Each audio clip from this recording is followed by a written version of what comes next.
Salam, salam, outsider, le débrief commence maintenant. Petit message pour vous dire que toutes mes vidéos sont maintenant disponibles en podcast. Toutes mes vidéos YouTube seront disponibles dorénavant en podcast sur toutes les plateformes de streaming. C'est à vous de jouer. Bonne écoute. Le Paris Saint-Germain l'emporte aujourd'hui 4-0 face au Real Madrid en demi-finale de la Coupe du Monde des clubs. Top performance de la part des Parisiens. Entre vous et moi, il n'y a absolument rien à dire. Ils ont sorti une performance qui a été pertinente. Ils ont tapé le Real. Ils ont tapé le Real. Ils sont méchants. Franchement, ils sont méchants. Pour les gars qui sont en podcast en ce moment, ils n'ont pas capté que... Je vous ai dit, moi, Stan Job, je suis un gars de vidéo. Ils sont venus avec 2 sandales aujourd'hui. Ils sont venus avec 2 sandales. Ils sont méchants. Ils sont trop sadiques, en fait. Moi, je ne sais pas c'est quoi leur problème. J'ai jamais vu ça de ma vie. Sincèrement, jamais vu ça de ma vie. Le Real Madrid n'a jamais existé. Le Real Madrid nous a sorti une performance tocaresque. Une performance plus que tocaresque. Une performance insuffisante. Il a fallu que Thibaut Courtois fasse 2 arrêts durant les 10 premières minutes pour que le Real ne prenne pas 4-0. C'est ça le débrief du match. Il a fallu que Thibaut Courtois, parce que tout le monde a oublié cela, mais moi je suis là pour vous le rappeler, il a fallu que Thibaut Courtois fasse 2 arrêts incroyables dans les 10 premières minutes pour que le Real ne prenne pas 4-0 en 10 minutes. C'est ça, ça seulement, ça doit vous suffire, normalement, pour comprendre à quel point le Real a fait une performance de nulard. Frappe de Fabian Ruiz, superbe arrêt de Thibaut Courtois. Centre de, je pense, Achraf Hakimi ou de Désiré Doué. Je ne sais pas c'est qui est au deuxième poteau là. Je ne sais pas si c'est Ousmane Dembélé ou quoi que ce soit. Thibaut Courtois fait un arrêt réflexe incroyable sur sa ligne. S'il n'y a pas ces 2 arrêts-là, je dis, ils ont déjà pris 4-0. Doublé en plus de cela de nullards, tels que Rudiger. C'est là que pour faire la guerre. Mais Rudiger, aujourd'hui, en fait, comment tu veux que ton équipe, elle s'en sorte lorsque durant les 10 premières minutes, tes 2 défenseurs centraux, ils ont fait 2 boulettes aussi grosses que cela? Comment veux-tu que mentalement le Real Madrid s'en sorte? C'était presque impossible que le Real Madrid s'en sorte aujourd'hui. Ils ont perdu le boy Hausen et dès que Dean Hausen n'était plus là, tu voyais que c'était vraiment le bordel. Asensio, il est sur le terrain depuis le début de la compétition. Il ne fait que des bêtises. Il ne fait que des bêtises. Je ne comprends pas ce qui se passe avec Raúl Asensio. Un contrôle judiciaire de balle. Un contrôle judiciaire, un contrôle de police de balle. Le boy, sincèrement, qu'on le veuille ou non, que ça vous plaise ou pas, l'enfant, lui, il a l'air perturbé. Asensio, il a l'air perturbé. Asensio n'est que l'ombre de lui-même. Asensio a fait une bonne saison. On est tous d'accord cette année avec le Real Madrid. Mais en ce moment, depuis le début de la compétition, Asensio, c'est quoi? C'est des pénaltys, des cartons rouges, que des bêtises. Ce contrôle-là, franchement, j'ai pas compris. Il contrôle. On dirait qu'il n'a jamais vu Ousmane Dembélé. Il a cru qu'il avait tout le temps du monde. Il a voulu dégager le ballon. Il a cru qu'il est chez les U15. C'est pas sérieux. Que dire de Rudiger, s'il te plaît? C'est toi qui as le plus d'expérience. C'est-à-dire qu'au Real, quand c'est compliqué et tout, c'est Rudiger. Nulard. Nulard. Tout ça à cause du pressing d'Ousmane Dembélé. Franchement, le Paris Saint-Germain, ils sont trop forts. Ils sont trop forts. Je ne vais pas vous mentir, ils sont très forts. Je pense qu'on est là sur peut-être la meilleure équipe que j'ai vue depuis des années et des années. Parce que défensivement parlant, là où le Real laissait énormément d'espace, défensivement parlant, là où on voyait, comment ça s'appelle, Rudiger tout seul là-bas, Asensio tout seul, la ligne des offensive des Parisiens se créer des espaces sur les côtés et tout, au niveau du Paris Saint-Germain, ils ne leur ont rien laissé. Même quand le Real n'avait pas le ballon au PSG, ça jouait la sécurité défensive. Ils étaient 3 derrière. Ce système de jeu de Luis Enrique est à saluer. Quant à Nuno Mendes qui est là. Vous avez vu le retour de Nuno Mendes à un moment donné sur Vinicius? Vous avez vu le retour de Nuno Mendes sur Vinicius? Depuis le début de la compétition, j'ai dit quoi sur Vinicius? Vous êtes là à me dire non, c'est-à-dire que Vini, ces temps-ci, il a changé, tu vois, il joue pour le collectif. Il joue pour quel collectif? Il joue pour quel collectif? Vini est incapable de dribbler aujourd'hui le gazon. Même le gazon, il ne peut pas le dribbler. Vini ne peut dribbler personne. Il est là, il ne se gère pas, ça me fait mal. Ça me fait mal de voir Vinicius comme ça, je le vois, il est à l'agonie. Et puis, tu as un coach qui s'appelle Xabi Alonso. Pendant que l'autre, Luis Enrique, met son 11 de départ avec lequel il a tapé l'Inter là, 5-0. Toi, tu viens pour faire des expérimentations. Non, c'est que le Real, aujourd'hui, les 4-0 là même, c'est petit. C'est petit, ils auraient dû prendre 6. Ils auraient dû prendre 6 aujourd'hui. Parce que Xabi Alonso, j'ai dit, mais lui, il est fou, lui. Comment tu peux prendre un boy comme Fede Valverde et le mettre en position de latéral droit, alors que sur le banc, tu as Vasquez? Tu vas me dire quoi? Que Vasquez, il est nul. Je suis d'accord, Vasquez, c'est un tocard. Mais à la base, Vasquez, c'est un tocard comment? Défensivement, mais offensivement, Vasquez, quand même, il est plus ou moins potable. Trent Alexander-Arnold n'est pas là. Si lui, il jouait offensivement, il aurait fait son match, mais défensivement, il aurait galéré. Qui l'aurait aider Trent? Qui aurait colmaté pour Trent à la base? C'était censé être qui? Fede Valverde. Parce que Valverde, il a l'intensité qu'il faut au milieu de terrain. Mais comme Xabi Alonso, c'est un guerrier, c'est un téméraire. Il est venu avec beaucoup de courage. Boum, boum, boum, boum, boum. Double pivot, Tchouaméni, Bellingham. Frérot, tu es suicidaire. Franchement, faut pas nous. J'ai eu mal à la tête. Double pivot, Tchouaméni, Bellingham. Jude Bellingham. Un joueur qui a dit que lui, il veut que marquer des buts, tu le mets dans un double pivot défensif. Aurélien Tchouaméni, toute la compétition, il a été pertinent, je l'ai dit, quand il est en défense centrale, parce qu'il va essayer de colmater les erreurs de Rudiger et les erreurs de Asensio. Tu prends Tchouaméni, tu lui dis, vas-y, joue. Donc Tchouaméni, il sort de cette défense-là, tu joues à 4 face au Paris Saint-Germain, alors que quand ils pressent à 5. Déjà là, tu es en infériorité numérique. Je ne sais pas si c'est Xabi Alonso, je ne sais pas si c'est Xavi Hernandez. Mais c'est quoi ça? C'est quoi ça? C'est une performance tocaresque. Tu prends Valverde, tu le mets latéral droit. Mais pourquoi? Valverde, Tchouaméni, Vasquez. En phase défensive, tu dis à Tchouaméni, lui, il a qu'à jouer au milieu entre Rudiger et puis Asensio. Tu dis à Valverde de faire ce qu'il a fait durant toute la compétition avec Trent Alexander-Arnold. Il l'a bien fait, couvre-le. Il aurait couvert Vasquez. Mais toi, tu viens, tu chamboules tout. Et en plus de ça, en attaque, tu mets 3. Il a mis le Kicks, il a mis Vini, il a mis Gonzalo Garcia. J'en ai vu aucun des trois. Arda Güler, j'en parle même pas, il était perdu à un moment donné sur le terrain. Tactiquement parlant, aujourd'hui, Xabi Alonso a complètement raté son match. Depuis le début de la compétition, il faisait des choses cohérentes. Là, tu arrives face à un adversaire qui, nous tous, on sait, est plus fort que toi. Même si toi, tu as gagné, v'là les Ligues des Champions. Le Paris Saint-Germain, eux, c'est vrai, c'est des novices. Ils viennent de gagner leur première Ligue des Champions. Mais quand on les voit jouer, on sait que ces enfants-là, ils ont un coach qui n'est pas un enfant. Et Luis Enrique n'est pas un enfant. Et Xabi Alonso aurait dû prévoir cela. Ne change pas les choses, ne chamboule pas les choses, ne tombe pas dans le piège de Kylian Mbappé à marquer une reprise de volée la dernière fois, donc forcément il doit jouer titulaire dans ce match-là. Pendant ce temps-là, Rodrigo, lui, il est toujours sur le banc. Ce tocard-là, s'il continue comme ça, Rodrigo, gère-toi. Nous, on t'attend à Arsenal, tu es là sur le banc. Ça fait 5 matchs d'affilée que tu es sur le banc, tu ne joues pas. Les gars sont menés au score, ils ne te font pas rentrer. Rodrigo, gère-toi. En tout cas, parenthèse fermée. Il ne s'est pas géré. Xabi Alonso, il ne s'est absolument pas géré. La performance, elle est tocaresque de la part du Real Madrid aujourd'hui, de fond en comble. Tu enlèves même les 2 erreurs défensives, je pense qu'ils allaient quand même se faire taper. Et pourtant, Thibaut Courtois avait bien commencé son match. D'un autre côté, au niveau du Paris Saint-Germain, ils sont tous à saluer. La solidité défensive, Nuno Mendes, Beraldo, Marquinhos, c'est-à-dire que tu as perdu ton Pacho, Beraldo, il est là, mais Beraldo a fait une top performance. Beraldo a fait une top performance, c'était tranquille, il était serein, les ballons venaient distribuer. Les 3 derrière, ils savent comment se gérer. C'est-à-dire que Luis Enrique a quand même créé une équipe qui attaque comme dans les jeux vidéo et qui défend d'une manière très cohérente. Ils sont toujours 3 derrière. C'est-à-dire que dans l'imaginaire collectif, on a l'impression que Nuno Mendes, il est pas fou. À chaque fois qu'il y a un boy qui monte, il y a un boy qui le remplace.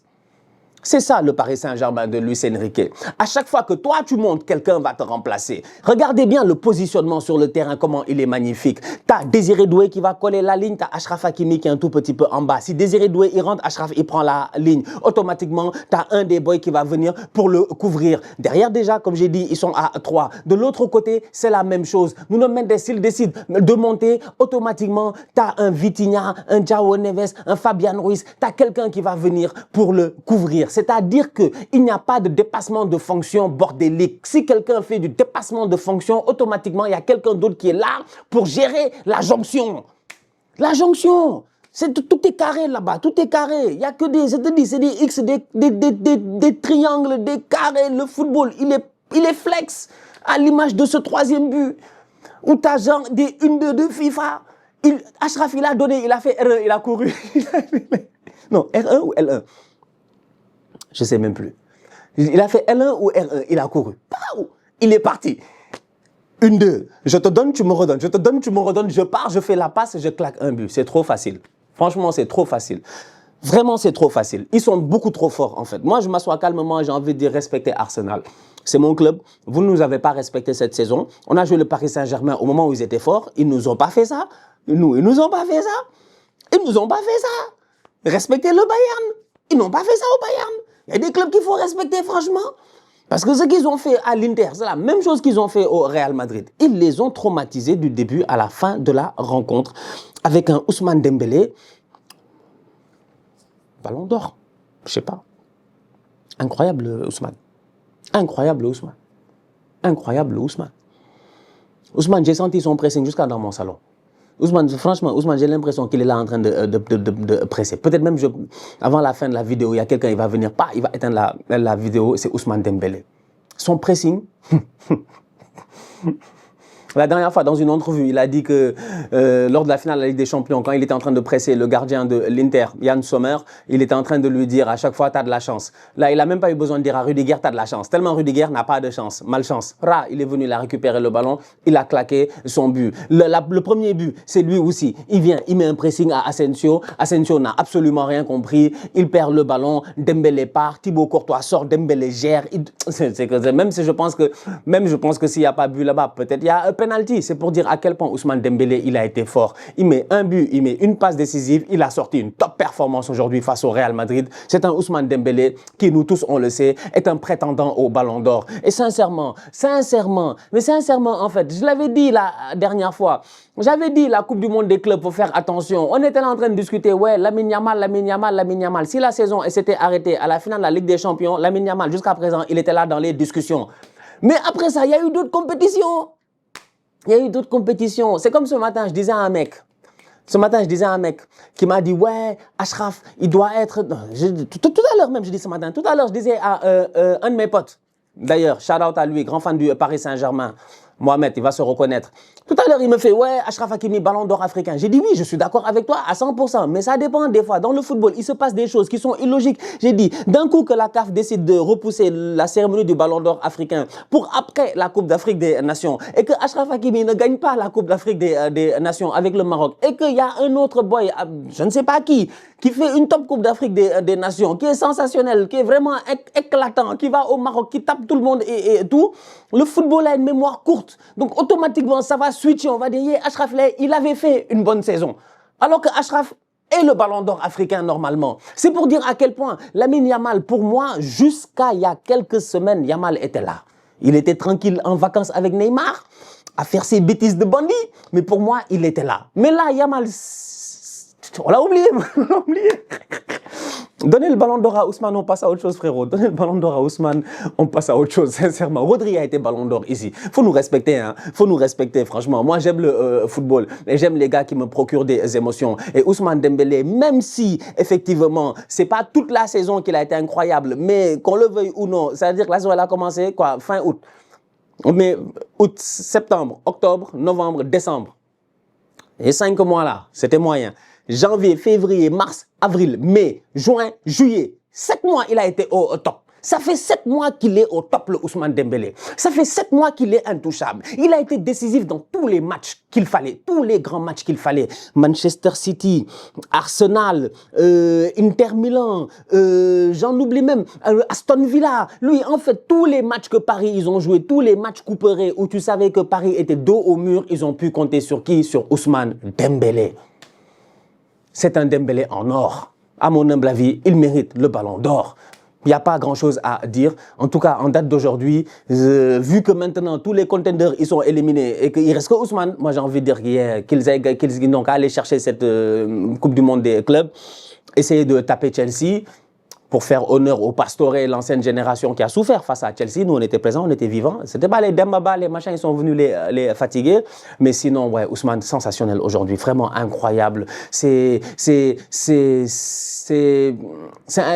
surprenant pour un boy qui n'avait pas mis plus que 14 buts dans sa carrière dans une saison, quoi, en fait, ce qu'il est en train de faire en ce moment. Il est vraiment à l'apogée des apogées. Seul petit bémol, c'est les 2 hors-jeu là, il ne sait pas gérer. Je ne sais pas c'est quoi son problème. Il est tellement pressé d'avoir son Ballon d'Or qu'il était déjà en train de courir. Ousmane, gère-toi, fais doucement, surveille ta ligne. Il y avait moyen de leur mettre 2 buts de plus. Mais ouais, top performance de la part des Parisiens. Fabian Ruiz, on n'en parle pas assez, dans un milieu de terrain du Paris Saint-Germain qui garde bien le ballon, qui sait se couvrir. Vitinha, João Neves, vous avez vu comment les gars ils se couvrent, ils sont posés. João Neves de temps en temps il est là-bas sur le côté gauche parce qu'il sait que Nuno Mendes s'il est monté, il doit essayer de l'aider et éviter qu'il y ait un ballon qui passe. Donc ils sont tellement complémentaires ces boys-là et Fabian Ruiz vient être un tout petit peu, voilà, la cerise sur le gâteau parce que Fabian Ruiz c'est 2 buts, encore une fois, toujours ce surnombre-là, toujours dans la surface de réparation. Il fait toujours ces efforts-là, box-to-box. Et aujourd'hui, il a été pertinent. Il aurait même pu claquer un triplé si Thibaut Courtois n'avait pas fait cet arrêt sensationnel après même pas 2 minutes de jeu.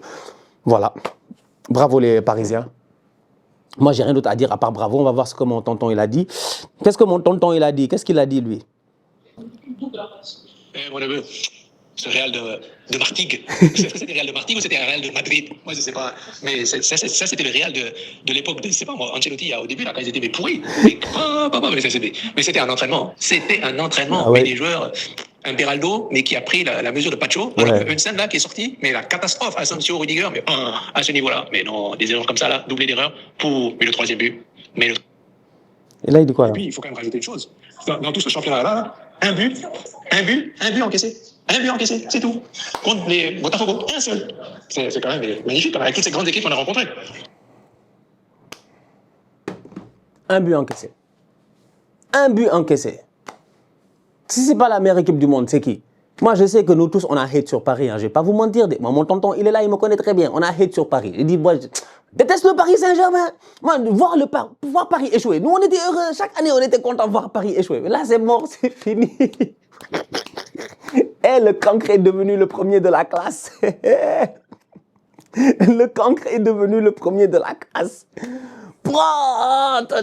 Ils n'ont même pas triché. C'est pas comme Dukobu. Pas comme Dukobu, là. Ils n'ont même pas triché. Ils ont joué legit. C'est un football legit. Il est clair, il est limpide. Et puis, tu as un Désiré Doué. Lui, il a juré que quand toutes les caméras sont allumées, on dirait Neymar. Désiré Doué. Lui. Désiré Doué. Quiconque a vu le match, il sait. C'est la première occasion du match là où c'est Valverde qui le rattrape, qui lui pose problème. C'est Valverde qui le ralentit. Mais il y a 3 joueurs du Real. Il y a même 4 joueurs du Real. Ils sont incapables de lui prendre le ballon. Désiré Doué. Franchement, moi je suis... Voilà. Bravo à Paris, hein. Bravo à Paris. On est foutus. Ils vont être méchants la saison prochaine. Là, en plus, ils ont pris 100 millions, là, je pense. 100 et quelques millions. Ils ont de quoi acheter plein de joueurs de seconde zone. Tranquille. Pour que les Kang Lee-in, les machins, là, tous ces boys-là, qui se gèrent pas trop, tu vois, ils puissent mettre encore là-bas plus de puissance. C'est-à-dire que Luis Enrique, il va rajouter, déjà son 11, il est top. Maintenant, il va rajouter plus de puissance avec les 100 millions, là. Ils vont mettre de la thune. Non, mais on est mort. Mais vous voulez qu'on aille où avec ce PSG, là? Je vous dis tout de suite, là, Chelsea, donc, à laisser tomber. Chelsea, là, courage. Franchement, courage, Chelsea, ce dimanche. Je sais pas comment ils vont faire face à Paris. Moi, je connais la défense de Chelsea. Je connais le gardien de Chelsea. Ils vont tellement se faire taper. Je sais pas. Tout est possible au football. Hein. Tout est possible. Vraiment, tout est possible. Tout est possible. Donc, si Chelsea gagne cette Coupe du Monde des clubs, là, moi, je serais surpris. Mais connaissant la défense de Chelsea, là, t'as vu le bouillon qu'ils leur ont mis aujourd'hui au Real Madrid? Ça va être pire. Ça va être pire, je pense. Ça va être terrible. Ils ont intérêt à pas faire beaucoup d'erreurs. Les frérots Tosin, les Tchaloba, tout ça, ils ont intérêt à pas faire beaucoup d'erreurs parce que Paris, non seulement ils encaissent pas, mais en plus, ça, ils claquent beaucoup de buts. Meilleure équipe en ce moment au monde. Et il faut le forcer de constater. La famille, on se capte très bientôt pour une nouvelle vidéo. D'ici là, on continue à liker, on continue à partager. On s'abonne. On est ensemble, on reste en santé. C'est toujours le plus important. J'en ai même oublié le Kicks. Kylian, il a joué. Voilà, ils vont gagner 100 millions. Ils vont pouvoir lui payer les 50 millions. Ils vont gagner 100 millions là. Pour lui payer les 50 millions, les 55 millions là. Déjà là, ils sont à 100 millions avant d'aller en finale. S'ils gagnent, ils vont avoir encore plus comme prize money. Je pense qu'il y a de quoi lui faire un petit virement. Mais vraiment un petit virement en fait. Mais bon, tu lui fais un virement méchant en fait. Tu vois, moi si j'étais les gars de Paris, j'allais écrire. À l'ordre de monsieur Kylian Mbappé, voilà tes 55 millions. Tokarva. Nasser est trop relax. En fait, moi, j'aime pas ça. Ils sont trop relax, ils sont trop forts. On est vraiment foutus. C'est comme si Thanos, il avait claqué du doigt, la moitié de la Terre avait disparu, on n'avait jamais réussi à les ramener. C'est vraiment le blip à l'infini avec le Paris Saint-Germain. On est foutus. Tu as un coach qui a dit avant la conférence de presse que c'est un couleur, qui coach une équipe qui joue en rouge et en bleu. C'est définitivement le Blaugrana des Blaugrana. Je ne sais pas ce qui est devenu le Paris Saint-Germain. C'est peut-être, je ne sais pas, c'est le Barça de Boulogne. On est foutu. On est vraiment foutu. On est foutu. C'est dommage. Ils vont être durs à battre. Très dur. On se capte très bientôt pour une nouvelle vidéo. D'ici là, on continue à liker, on continue à partager. On s'abonne. On est ensemble. On reste en santé. Toujours le plus important. Tous outsiders.